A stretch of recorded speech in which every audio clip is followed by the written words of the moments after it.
বৃহস্পতিবার থেকে শুরু ৪৩তম আগরতলা বইমেলা। এই বইমেলা চলবে ১৪ই জানুয়ারি পর্যন্ত। ৪৩তম আগরতলা বইমেলাকে সামনে রেখে হাপানিয়াস্থিত আন্তর্জাতিক মেলা প্রাঙ্গণে চলছে প্রস্তুতির কাজ। যুদ্ধকালীন তৎপরতায় প্রস্তুতির কাজ চলছে। দিনরাত এক করে শ্রমিকরা কাজ করে যাচ্ছে। ইতিমধ্যে বিভিন্ন প্রকাশক ও পুস্তক বিক্রেতারা তাদের বই নিয়ে মেলা প্রাঙ্গণে উপস্থিত হয়ে গেছে। চলছে স্টল সাজিয়ে তোলার কাজ। এক পুস্তক বিক্রেতা জানান, অন্যান্য বছর মার্চ মাসের শেষে এই বই মেলা শুরু হয়। All Tripura book seller and পাবলিশার্সের পক্ষ থেকে রাজ্য সরকারের নিকট দাবি জানানো হয়েছিল, বৃষ্টি যখন থাকবে না তখন বই মেলার আয়োজন করা হোক।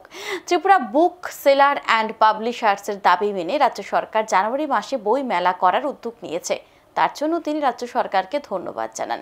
পাশাপাশি তিনি সকলের নিকট আহ্বান জানান বই মেলায় যাওয়ার জন্য। বর্তমান যে সময়টা, ছাত্রছাত্রীদের পরীক্ষা থাকবে না, লেখাপড়ার চাপ তেমন থাকবে না, তাই এই সময়টা মেলা করার জন্য আমরা রাজ্য সরকার তথা মাননীয় মুখ্যমন্ত্রীর দাবি জানিয়েছিলাম।